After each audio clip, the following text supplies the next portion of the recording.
Hey everyone, this is Kendall from the Recording Lounge podcast, and today I wanted to make a quick video about equal power versus equal gain crossfades. What are they, and when should you use each one? This is a commonly misunderstood topic, and in fact, not many people talk about it at all. Most engineers probably just leave their DAW set to the default setting and don't think about it. But by doing this, they may be making some bad edits and not have any idea why. I've seen this happen on sessions I've received from amateur engineers as well as very experienced engineers. So I wanted to make this video to help you understand the difference so that you don't make the same mistake. To demonstrate this, I've got 100 Hz sine tone here, and our session is set to 60 BPM. That means that every quarter note is 1,000 milliseconds or 1 second. Since 100 Hz is 100 cycles per second, that means that one quarter note is 100 cycles exactly, and that makes this easier to demonstrate. But let's say this 100 Hz tone was a bass note, and I wanted to make a cut here and move this over and make a crossfade. Well, watch what happens when I make an equal power crossfade. We get this level bump in the middle of the crossfade, and it's not just visual, we can hear it. Check it out. So why did this happen? Well, it's because these two signals are perfectly in phase with each other. They are perfectly coherent. And we know that by adding two perfectly coherent signals together, we'll get a level increase of about 6 dB. For example, this 100 Hz waveform is sitting at about minus 13 RMS. Check out my meter over here.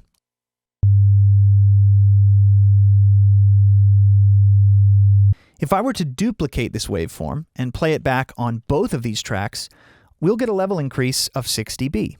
And that means that our meter will now read minus 7 RMS. Check it out.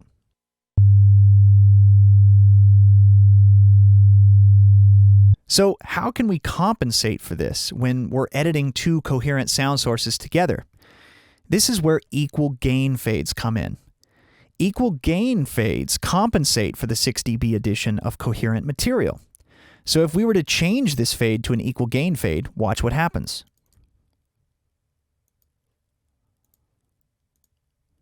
We no longer have that bump in level. And again, it's not just visual, you can hear it.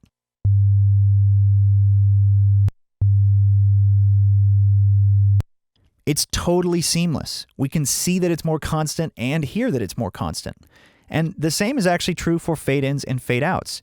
If I drag this down to a separate track, you can see and hear that the levels remain constant.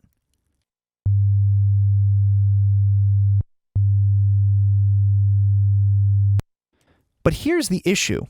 Many of the things that we edit are not coherent sound sources. For example, editing a guitar that's changing between two different chords.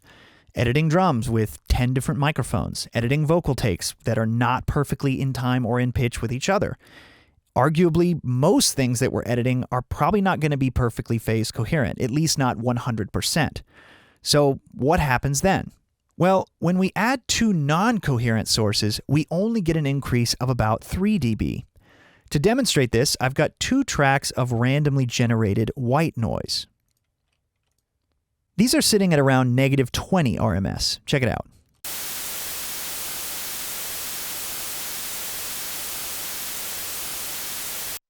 If I play these back simultaneously, we'll only get a level increase of about 3 dB. These are incoherent sound sources, and we'll now only see our total level be about minus 17.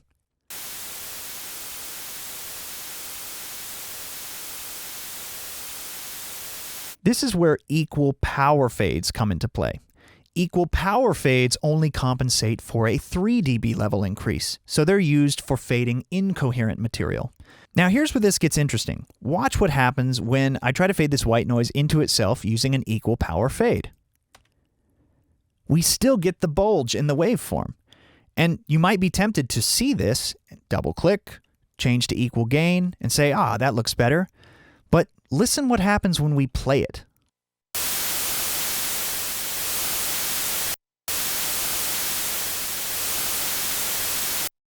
The equal gain fade actually causes a dip in the audio, even though visually it looks like it won't. But the equal power fade sounds nice and even.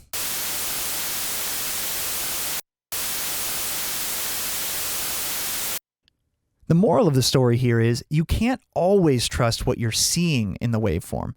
You have to go by how it sounds, but also by knowing the facts. Equal gain fades are for coherent material and equal power fades are for non-coherent material.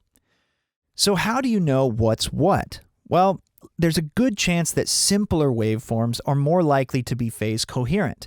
Things like bass DI, toms, or a really simple synth patch. You can zoom in and see how closely those waveforms are matching each other or if they're coherent. Here's an example I can give you on toms.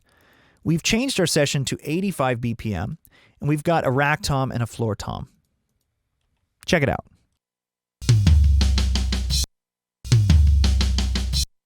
So the drummer rushed this snare fill a little bit, and so we're probably going to have multi-mic'd setups here in a normal situation, and we did, but we need to edit this to where the snare is in time.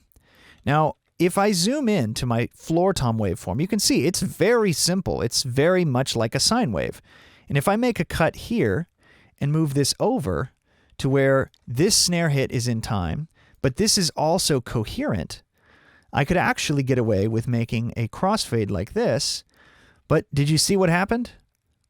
This level bump happens, and you can hear it when you listen to the floor tom. We actually get a little bit of a level bump in the decay of that tom.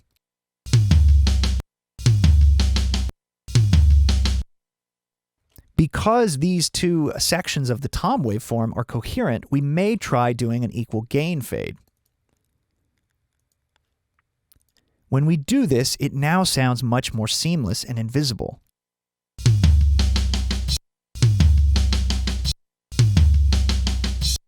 Now, don't misunderstand. It's not that coherent sound sources will always be simple waveforms.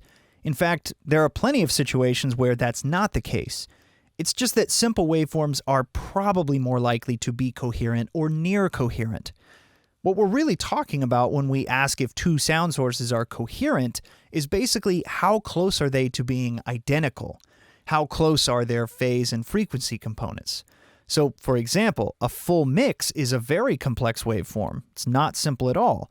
But if I make a cut in the center of it and then drag this right side over, we're still dealing with two completely identical clips here. We've just dragged over the right side. So if we make a crossfade that's equal power, we'll get a jump in the level. Check it out.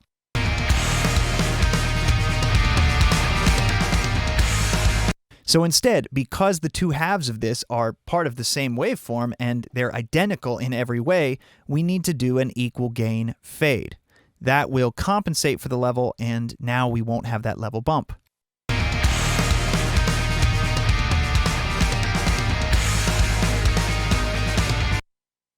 But like I said, there's a good chance that almost everything else, the rest of the drum mics, guitars, vocals, they're less likely to be coherent when editing two different clips together. For this reason, I personally recommend you set your default crossfades to equal power, as it will probably be more likely to apply in more situations. And if you ever notice a level bump in your audio when you're fading more simple, more coherent sound sources like bass or toms, try switching to an equal gain fade to compensate. I hope this video was helpful in explaining the difference between equal power and equal gain crossfades. Make sure to check out my other videos on audio stuff, like and subscribe, and check out the podcast. See ya.